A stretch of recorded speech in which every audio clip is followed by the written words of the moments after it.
So I started out using that and using some tools that would automatically provision hardware. So a tool called FAI install, which would let you basically rack a physical server and boot it up off the network, and an OS image would install onto it, and then it would trigger off a configuration tool. So that's how I got it started before. Then kind of discovering virtualization with VMware, and then later on cloud and all these kind of things. And I always, so I was learning all these things from these tools that were coming out, and from reading what people were doing, and early adopters of Amazon, and some of these folks that would kind of blog about things that they were doing in this space. And so when I joined ThoughtWorks about 7 years ago, so what we tend to do is to go into organizations to help with software development, and to help them to deliver software, but also to adopt more effective ways of developing software at all the kind of different levels. So my kind of particular focus was on the delivery. How do we get into production, right? Because that was my background. So it was a lot about continuous delivery. If we want to do continuous delivery, we have to engage with the operations folks, the people who run the production environments, and understand how do we get our software flowing into their side of the world more easily. And while doing this, I was often working with these operations folks who were adopting tools. They were adopting virtualization and cloud. They were using tools like Puppet and Chef. But it struck me that they weren't really using them in the ways that seemed the most effective. And so, I spent a lot of my time, trying to explain to people, different ways of doing it, how you can apply patterns from software development to using these tools. And so over time, I decided to give a go at writing a book, which is where this came from, was just to kind of encapsulate these things. It's mostly ideas. So infrastructure as code is a term that's been around about the same length of time as DevOps. It kind of emerged around 2006. When I started to write the book, I tried to find out who came up with this term so that I could give them credit for it, and everybody seemed to point to somebody else. I think it was them. So it just seems to be something that kind of emerged. Right, so why is it that our organizations want to adopt these tools? Why are we using cloud? Why are we using automation? And it's about speed, right? It's about that need from the business to get faster time to market, the need to develop features and get them in front of users as quickly as possible so that we can iterate. We can ideally do that kind of minimum viable product, get something simple out to our users quickly, learn how they're using it, and then being able to kind of iterate on it. So that's the goal, right? And these tools can help us kind of lower some of the barriers to speed, right? So we can use this technology like cloud to say that rather than having to spin up, or rather than having to kind of build a physical server, which can take quite a while, instead we can immediately kind of spin up a new virtual machine, and away we go. Which is all well and good, but it still introduces risk, or we still have risk in any case. So how many folks here work in an environment that's kind of in an organization where there's kind of regulation and compliance and all these kind of governance concerns are really important for getting software out? So a handful of people. And I think even if you don't work in those kind of environments, certainly you have responsibilities towards the users whose data you might be handling, for instance, to protect that, and to the whoever your customers are there. So even if you don't have kind of government breathing down your neck and wanting to see how you do everything to make sure you don't do the wrong thing, you still kind of you have to kind of be trying to do the right thing and be responsible. And we often have this fear that we can't do both, right? We can't be fast and responsible. Because either if you're going quickly, that means you're not taking the time to check your work properly. You're just kind of, we're not really going to bother testing. We have to kind of throw all the kind of good sense out the window and just go fast for the sake of going fast. Or if we're going to take the other way, then we have to be slow in order to do things right. You have to be very careful and do things very slowly and deliberately, and have heavyweight processes in order to make sure that every change is correct and so on. So this is kind of, I think, the belief that is baked into a lot of how we think about software delivery, and certainly infrastructure management and all these kinds of things. But it turns out that's not necessarily true. So how many folks are familiar with the State of the DevOps report? So a few people. This is quite a useful and an important thing that comes out every year for the past few years. And what it is, they do research. They survey organizations to find out about their practices in managing changes to software and systems. And as well as the kind of effectiveness. So what they do is they basically categorize effective organizations, both in terms of things like releases to production are mostly successful, the rate of failures and that you have to kind of roll back releases to production, or the amount of time that staff spends fixing things or dealing with security incidents or all those kind of things which don't really add value. So those kind of things. So the success of kind of technical delivery. But then also things like financial success, and success in the market and those kind of things. And so then they categorize companies that way, and they also then categorize them on their practices. How often do they release? And so what we would expect from our kind of intuitive thinking that releasing more frequently means you're going to have more problems because you're not being as careful, actually the opposite turned out. The organizations which released the most frequently were the ones that were the most effective, had the fewest failures and the fewest time spent fixing issues. That doesn't seem intuitive, but I think it does make sense when you think about it a little bit. So I think there's two main things come to mind with this. One is, if you release very frequently, you have to get good at releasing, right? So when I worked in previous years with organizations where we had releases that were like maybe every 6-9 months we had a release, it was always a really painful process, right? We weren't very good at it. And we didn't get good at it because we only did it every once in a while. We tried to, there was always this pressure to let's kind of push it back because, oh my God, if we don't want to do it, it could give me away a little bit.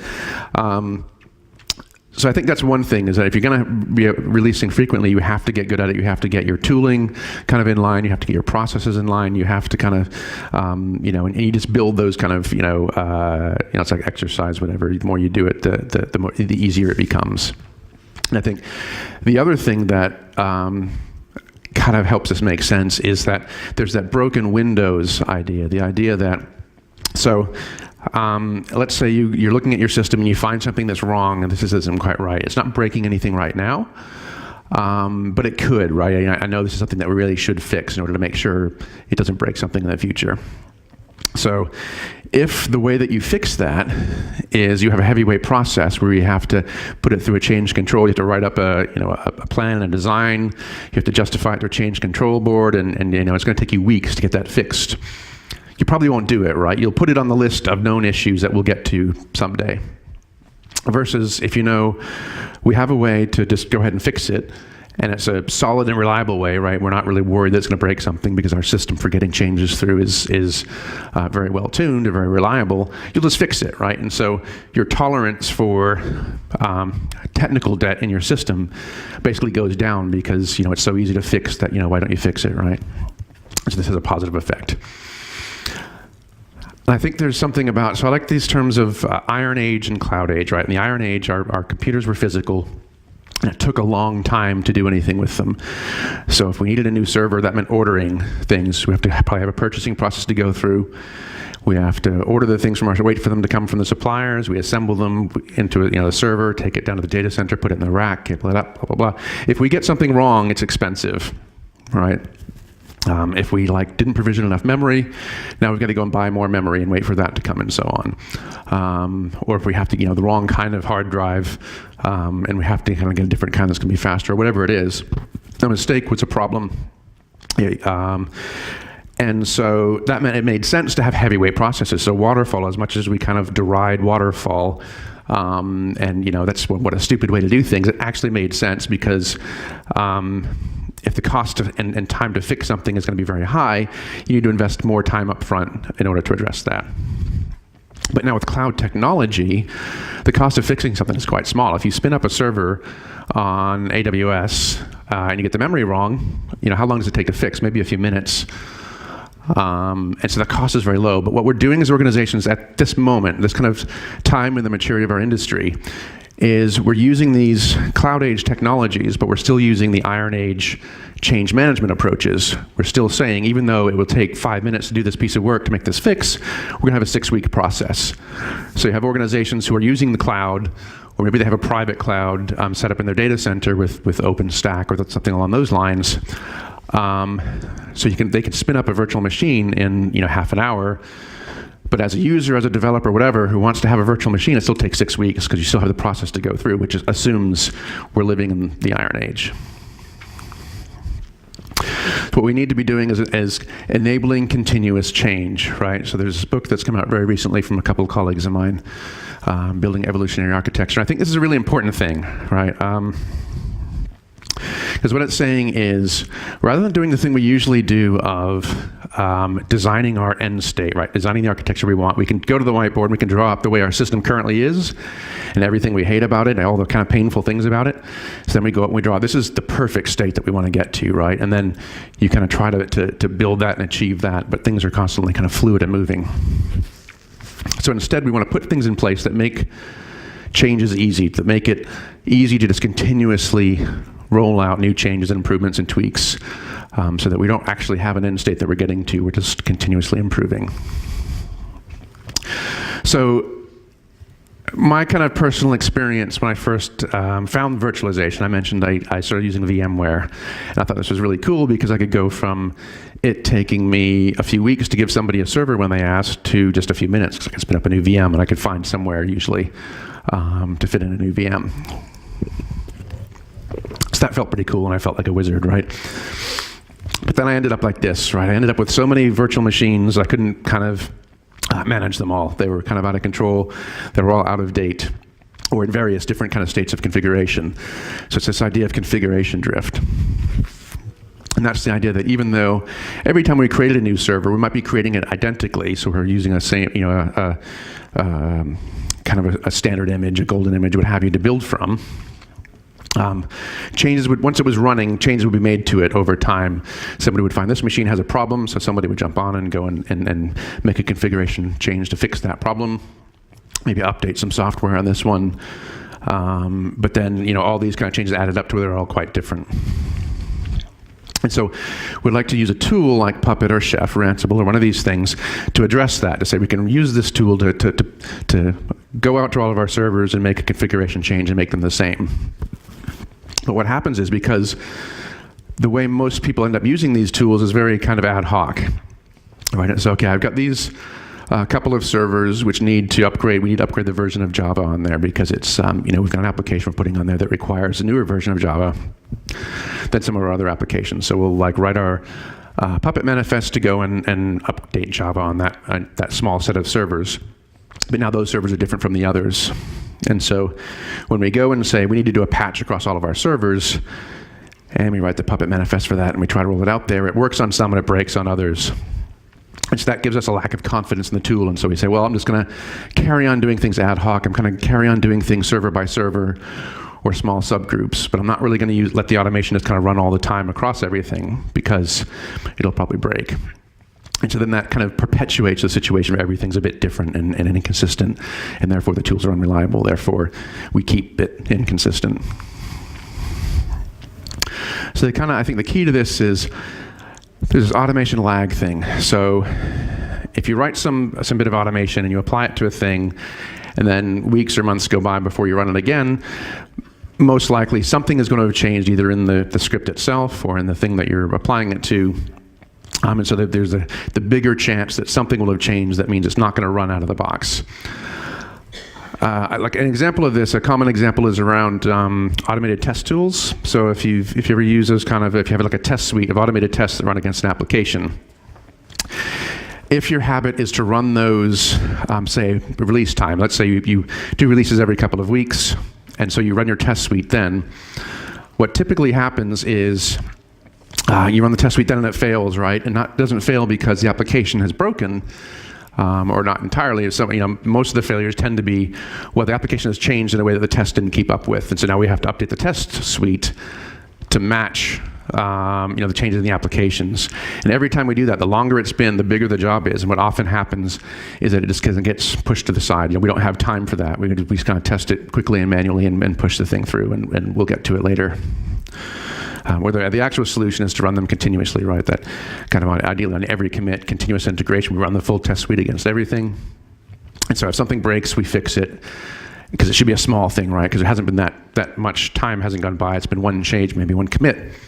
So whatever causes it to break should be in that commit and should be pretty easy to find and fix. And so if we kind of establish those habits around automation of testing, of deployments, and of infrastructure, it becomes, that's what makes it viable to use in, automation. So infrastructure as code in particular, the way I like to frame this is it's about taking the tools and the practices, so things like version control systems, test-driven development, continuous integration, taking these things that we do in software development and applying them to our infrastructure now, because our infrastructure now looks like code, right? It's chef cookbooks or Terraform files that we can put into a version control system, and we can have things trigger from Jenkins whenever we commit a change to it. And the things that we're managing, our servers and all that, start to look like data, right? It's all, it is software, which is kind of cool. Just thinking about some of the kind of prerequisites here. So the basic thing that we need in order to make this work is what I would call a dynamic infrastructure platform. And this is kind of a way of saying, okay, cloud is the obvious example, but you can also do it with virtualization. You can do it, as I mentioned, with physical servers. There are tools. So the successor to the tools I use starting out are things like the Foreman would let you automatically provision hardware so that you could treat your hardware the same way that you might cloud infrastructure as code. And so basically what you want from your platform is you want to have these resources. You want to have compute, networking, and storage are kind of like the core, I guess, primitives, the core building blocks that then cloud providers tend to compose in different ways and provide, okay, I'm going to provide storage as S3 buckets or as EBS volumes, different options of how we can provide these storage to you, or services that we can build by combining these in different ways. So those are kind of like the fundamentals right there. And we want it to be programmable. We want to have some way that we can write code and have it, an API so that it can go and trigger infrastructure to be built automatically. And this is something that hopefully is becoming less of an issue than it was over the last few years, where you would get vendors, particularly kind of established managed hosting providers, would say, we're going to give you a cloud. We're using cloud, and you can pay us money for this cloud service. And what it was you fill out a change form and they'll create a virtual machine for you on their cloud, and you're using cloud. Well, that didn't help because it wasn't programmable to you as the user, and it wasn't on demand because you had this kind of lag, and humans involved in the process of provisioning stuff. So the next thing you want to do is define your environments as code. And so if you've done that as code, then you get these benefits here, right? You get that it's reusable. You can define what an application server looks like, and then you can use that to create multiple application servers. Consistent, so if you're creating all your application servers and keeping them updated with this stuff, then you know that they're staying the same and that all of our servers have the same versions of things. It's visible, right? So anybody who wonders what's the state of our, what's installed on an application server can go and look at the code and see this is what's installed because this is what we use. It's versioned, so you can roll back and see the history of changes. And actionable, what I mean by that is that you can you can trigger things, right? So you can have hooks in your version control system that whenever anybody makes a change, something can happen. You can run tests. You can provision things, deploy things, whatever it may be. And so the kind of different categories of tools that can be helpful to think about are things like, so the kind of classic thing is the actual server element, so what goes onto a server, so Chef, Puppet, and so on are the tools that have been around for the longest. And so we're most familiar with these. And these, so these will go and say, install this package, configure this thing, set up this user account, and so on. You can also create base server images. So Packer is really the only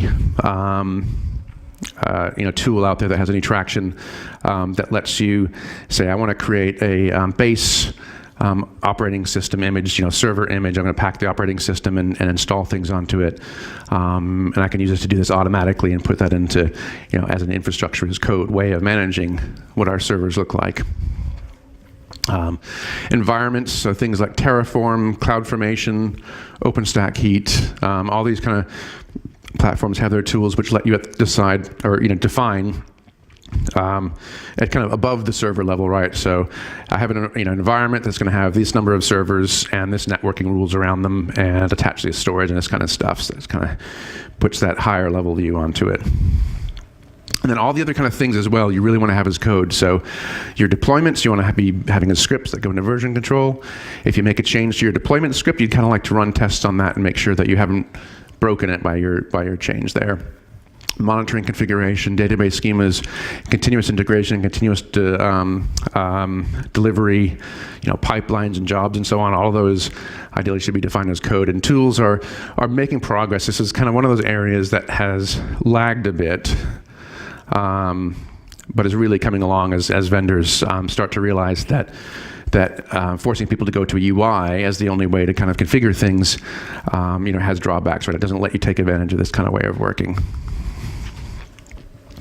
So think about how we manage environments. So look at situations. I'll talk about a simple situation where you have like a development environment, a production environment, and how do you kind of manage making changes to your development environment and then your production. So the kind of naive way, and the way that most of us started out when we kind of picked up Terraform or what have you, was to say, I'm going to have a file or a project which defines my different environments in there. So I've got a directory or a set of files which say, here's my development and what's in there, or my staging, and another one for my production environment. Now, the problem with this is that when you make a change, so let's say we want to make a change to our staging environment first and test it out,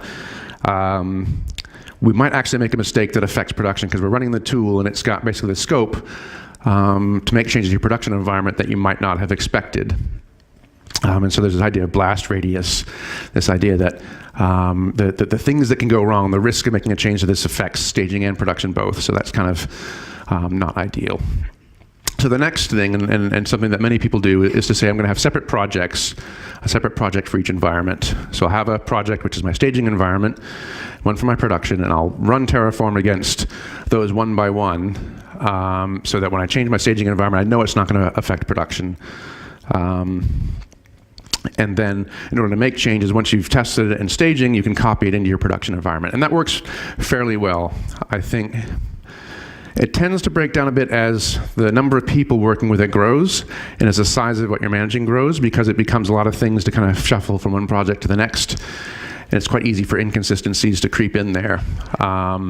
So that you go and you copy, okay, I've tested the staging changes, I'm copy and paste it into my production, but actually I copy, there was one little thing that I needed to change for the environment, right? So maybe the environment name or an IP address or what have you, and you forgot to do that, and so it breaks things.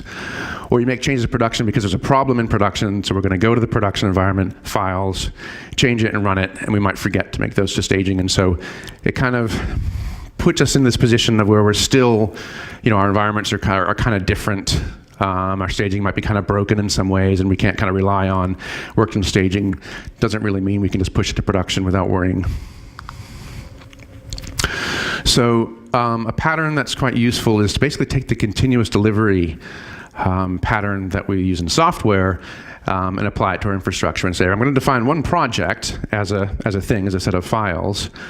But I'm going to run Terraform or CloudFormation, whatever it may be, with a parameter to say, now I'm running it as a staging thing, and it's going to affect the staging environment. And I'll change the parameters to then run it against our production environment. So we know it's the same file. We know the changes are going to be exactly the same, other than what we might have parameterized to give us differences between the environments.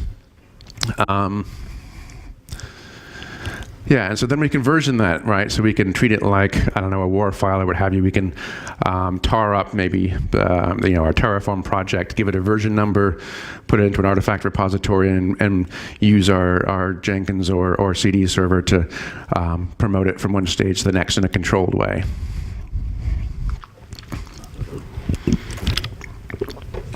So DevOps is a term. A tech lead I worked with on a project, one of my early projects at ThoughtWorks, told me this term when we had a chef server that was managing a bunch of servers. Now, fortunately, they were non-production servers. But what we were doing was we wanted to manage the database server. So we didn't have control over our DNS, so we were writing the etc hosts file on our servers to say, for our application, we can connect to host named DB, and the host file would be written to point to the right IP address that you would get the right database server. And so we're kind of like doing our own do-it-yourself dynamic DNS using Chef. And that worked all right until I made a change to the cookbook that managed the etc host file, and it broke it. Basically scrambled the host file across all of our non-production servers, and then you couldn't log into any of them, you couldn't connect to any of them. And even when I pushed a change to the Chef server that fixed it, none of those servers could connect to the Chef server to pull the change down and fix themselves. So it was quite a painful process to go and fix them all. And so this is where Chris, my tech lead, said that was a real DevOps Kief. I was like, yeah, okay.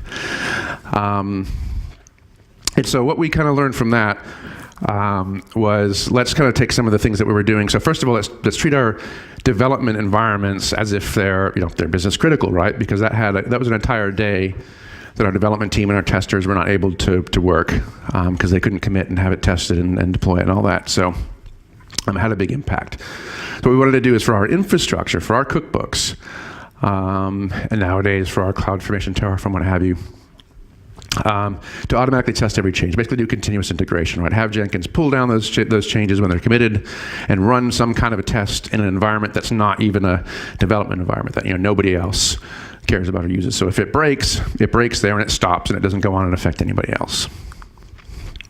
And then we can promote those changes through our environments, and we can have kind of our automated tests all run quickly, including our full. So here I have a picture of our SIT, or you could say your pre-production staging, whatever you want to call it, actually earlier and being triggered automatically before we give it over to a QA to test in the QA environment, because we don't want to waste a person's time testing a build or a version of code that our scripts can tell us isn't going to be any good anyways, right? So let's do all the automated testing. We know at this point it's technically production ready.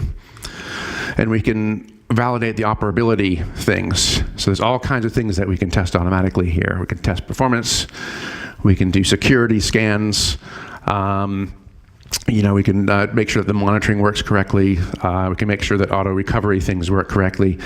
So these are the kind of things which help us with that continuous delivery thing of how can we make the actual deployment into production, and especially the approvals around deployment in production, quite easy, is to say, well, let's take all those things that need to be checked before something can go live and bake it into our automation and test on every commit. So if we do something that is going to stop, that's going to violate compliance or some kind of rules that we have, we'll find that out very quickly rather than waiting till the very end. And so then the way that we make sure that, the automation configuration drift that I was talking about earlier, where your servers might be kind of different over time, the way to kind of bring that down and to bring that automation lag down is to say, let's continuously synchronize. So what we do is we have Puppet, Chef, Ansible. They're all kind of, these tools are designed in a way to make sure that you can just run them on a loop continuously. And so even if something hasn't changed, you still run it. You still grab the current set of things and reapply it to the system to make sure that if anything has changed for any reason, that it gets brought back to where it should be. Now, an alternative to this is to continuously rebuild. So how many folks are familiar with immutable infrastructure, with that term? So, okay, a couple. This is the idea that, so it's technically not immutable for kind of purists in terms of terminology, but what it is that rather than saying if we're going to make a change to a server, we're gonna change the server. So a production server, we're gonna do a patch. We're gonna maybe test the patch on other servers, but then we're gonna take this live production server and apply a patch to it. Rather than doing that, what we say is we're gonna build an image, so an AMI, for example, or a VMware template, or whatever it may be. We're gonna build that patch into a new version of that AMI, and that's gonna have all the stuff on it. And then we'll promote that AMI through its own pipeline and into production. So the only way we make a change is by basically rebuilding the server rather than changing the existing server. Now, obviously, this depends on your application and your systems all being designed and implemented in a way that you can do those kind of zero downtime type changes. But when you do that, when you have that kind of cloud native approach to things, it becomes very, this becomes a very kind of powerful way to do things, so that you have high confidence that because you're not making a change to your production server that you haven't tested, or you haven't tested kind of exactly that configuration, then you have high reliability that everything is tested before it goes live, basically. So Oops.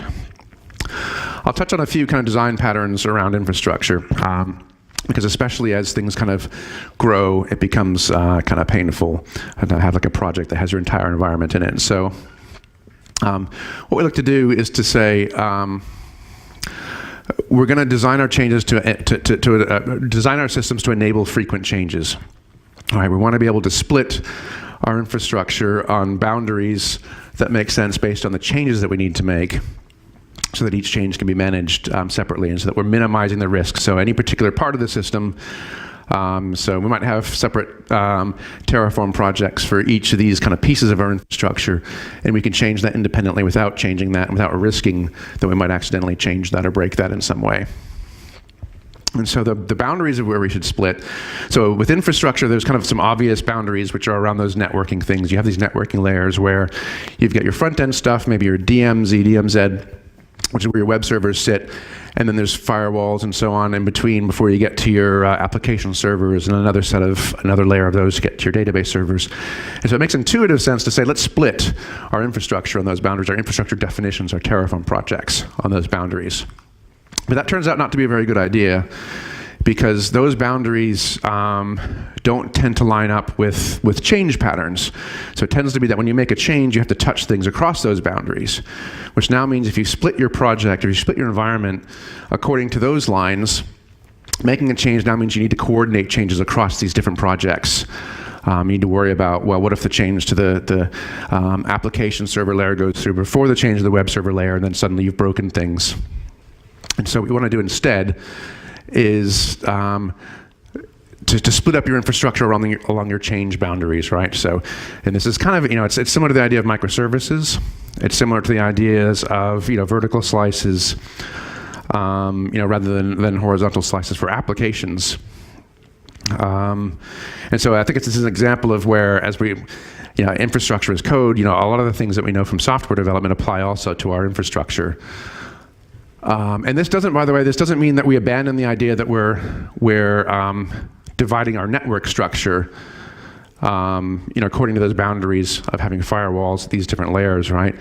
The physical or the actual kind of, what we're building can still have those boundaries. That's for traffic, for users coming in, and how an attacker might have to kind of get through to our data. So those can all still be in place. It's just that the code and the projects that we're using to manage and make changes to that infrastructure is divided up in different ways. And so you can then compose, when you've kind of started splitting up your infrastructure in different pieces, you can start composing it in different ways. You can start saying that we're going to take individual cookbooks and we're going to test them. And this is just like, again, if you're familiar with some of the more sophisticated patterns around continuous delivery for software and pipelines for software, it's the same thing of, okay, we have a library, we have a code library that creates a jar file, and that might have its own pipeline, and we run tests on that before we integrate that into our WAR file. We can kind of do the same thing at the infrastructure levels and say we're going to test each of our cookbooks one by one. So if I make a change that breaks a cookbook, we'll have tests that run and catch that and stop it before it goes further along. And those should run faster than those tests which involve using Terraform to spin up a section of infrastructure and run tests against that, because that tends to be heavyweight and slow. So we want to make sure that we've done as much testing as possible to the left, move things left. Then even better is where we can decouple our pipelines and say there's actually things that don't kind of have to be coordinated at the release point, but can actually be released independently from one another, so that we don't have to have too much overhead of communication and coordination for our changes. And these typically work well to do similarly to our application boundaries. So if you're going, especially with a microservices approach or a kind of microservices inspired approach, where you're having separate applications that are independently deployable, your infrastructure can be divided on similar boundaries. And this kind of plays to the Conway's law thing of you want your organization structure, your software will tend to reflect your organization structure. And that's also true for infrastructure. So you kind of want to think about all these things. How should our infrastructure be designed? What should the architecture be? Well, it should be aligned with your application architecture, which should be aligned with your organizational architecture, and when working out how those various things can be brought in line. So that's pretty much what I had to say today. Happy to take questions. This is just a list of various books. Some of these are ones that kind of inspired me, things like the Visible Ops and Continuous Delivery and so on, and some are ones that have come out more recently. So I haven't talked much about data, but there's this database reliability engineering book, which talks a lot about DevOps and continuous delivery and how you can handle that with databases, as well as a refactoring database book. Yeah, a lot of good books out there. So thanks, and I'm curious to hear what kind of questions and what kind of things people are doing and wondering about. Thanks. How much time do we have? Yeah, we got pretty much some time. Okay. Don't worry. So there are two questions I got on Slido. Okay. So the first one is, could you name not popular yet known company which makes relatively frequent deliveries or releases? In my honest opinion, frequent releases require a lot of focus and regression and so on. Mm-hmm. So the first part of it was to name a company, or? Yeah, if you may name any regular, not very popular company, but yet known. I'm not sure what it means by not very popular. So there's usual examples like Amazon and Etsy and Netflix and these kind of companies which do very frequent releases. If the questioner has kind of more context on what they mean by I believe the question was more about that if you take that responsibility to add that sort of pipeline of delivering that frequently, then there are concerns like focus, regression, that kind of stuff. Yeah. So the concerns around regression and all that. So if you are going to release that quickly with pipelines, yes, you have to make sure that you have a high level of confidence, and that's what the pipeline is for. So I have this conversation sometimes with people. So I've had it maybe a little bit less recently, but like with network engineers who are like, we're not going to automate making changes to our firewalls. Or to our routers because we can break everything. And it's like, so what do you actually do? Well, you go there and do it by hand. And it's like, I'm sorry, I have very low confidence that people going and making changes by hand is better than automating it. I think the key is in how do you test and have confidence that your automated tests work and that automated change is safe.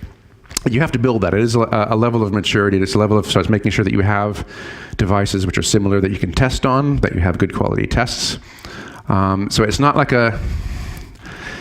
something you can do overnight. We're going to install some software and we've got pipelines and then we can push everything through, willy-nilly into production.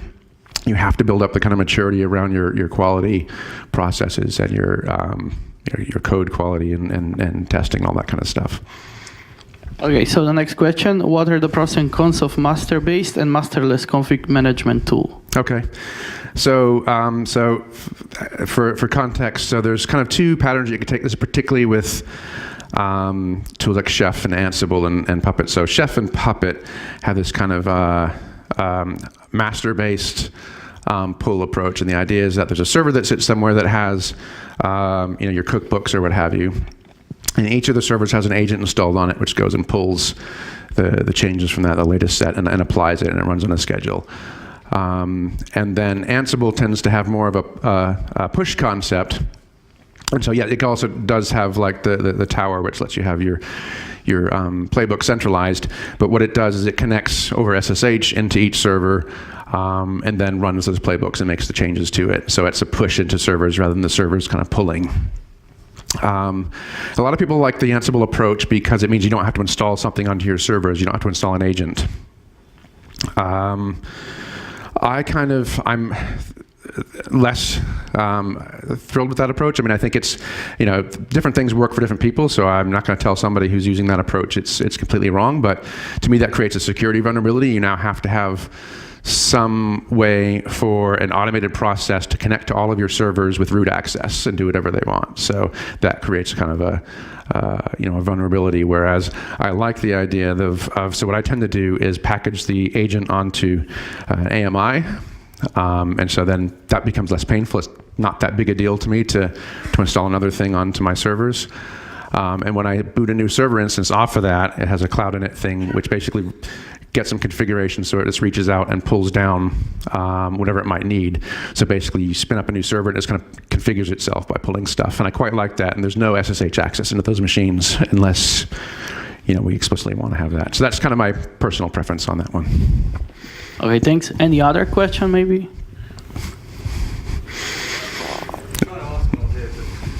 long before the box. Okay. If you haven't got to continuous delivery yet, so say you release every few weeks, do you keep your chef cookbooks or actual playbooks with the application code or separately and try and match them up when it comes to deployment? Okay, so it's essentially, where do you keep your kind of chef and those kind of codes compared with your applications? And I think it's regardless of whether how mature and how frequently you're releasing and all that. I tend to like to have things live together. So the cookbooks that relate to the applications, I'll have live with the applications in their code base if I can. In the cases we have shared things, you treat it more like a library in some ways. And so I think this goes to kind of a design principle around, and I've seen this like with code, where if you organize your code by like having all your controllers in one folder and all your, I don't know, your service objects in another and data and all that those become really unwieldy. And I saw a tweet, I retweeted yesterday, I think it was, where somebody said if a developer wrote a novel, they would have like chapter 1 characters, chapter 2 settings, chapter 3, so they would like organize it in this way. Is really what you want to do is think about the domain-driven design, and it applies to infrastructure as well, right? So have your infrastructure code that applies to a thing, making something happen, live with that thing. Does that help? And that applies to all of the environment-specific variables and things you need to pass through? Potentially, yeah. So there's a couple of different ways to handle this is environment specific for people who can hear it. I'm going to wonder if I have a diagram for that. There's one I was thinking of. I'm not sure I can find it. Nah, I can't find it. But it's the idea that, actually, no, this is the one. So there's a couple of different things. One is that you probably will have some shared infrastructure. So you might have like a VPC, for example, that you define centrally, and then each application deploys into it. Each application's infrastructure might be things like, here's my load balancing group, and here's like specific security groups which define the ports that this application needs. So those make sense to live within there. So this is kind of I think a reasonable pattern, although you really want to keep the core infrastructure as small as possible, because that's the thing that can kind of like break other things and becomes the scariest to change, and then you change it less often, which makes it even scarier, and so on. So I try to keep that pared down as much as possible. When it comes to variables, so in the different environments, I showed earlier where you have kind of your production and staging and so on, your different environments, and you do have configuration parameters you want to pass to these. So where do those configuration parameters live? One way to do it is to do it with the application, where you have, like, say, a directory, and say, here's a file which has the variables that apply to my dev, and here's for staging, and here's for prod. And that kind of works okay. I think it makes it a little bit less flexible in some ways, because if you want to make a change to your production configuration, it means pushing a change through all of your environments, which actually doesn't change anything in the other environment, so it's kind of like an empty thing that's happening, and a lag for it to kind of get through to where you want it to go. So another thing is to use like a central configuration repository, something like console or etcd, or one of these things where it's just something that lives there and lets you have key value store that you can organize. And so you have your cookbooks, your Terraform, whatever, refer to that and pull in the configuration.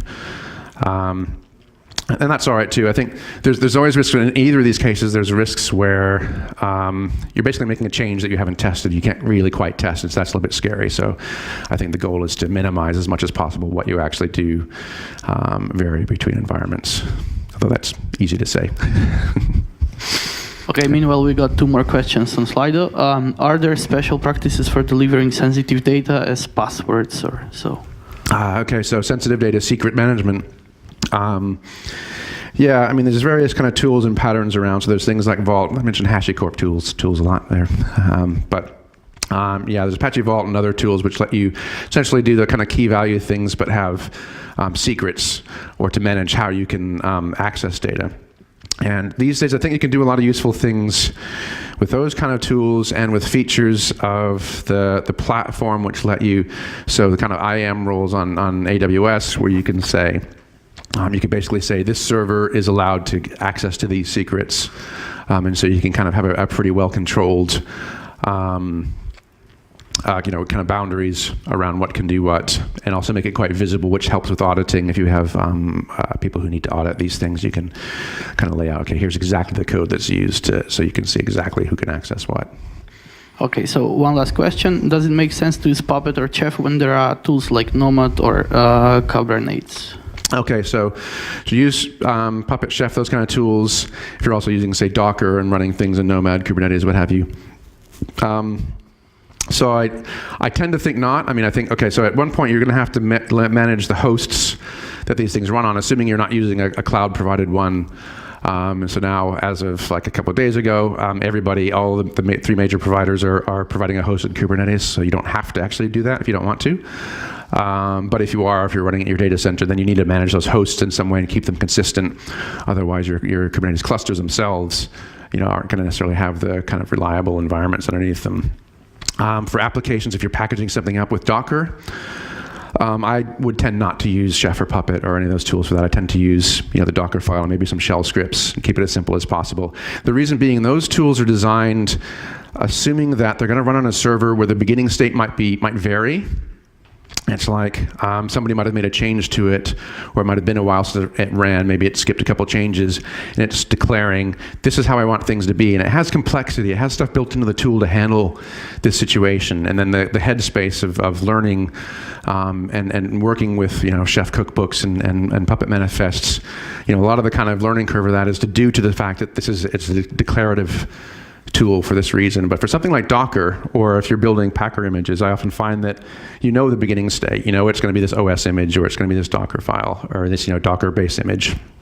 And so a script can run, is a really simple and clean way to do it. So that's my preference.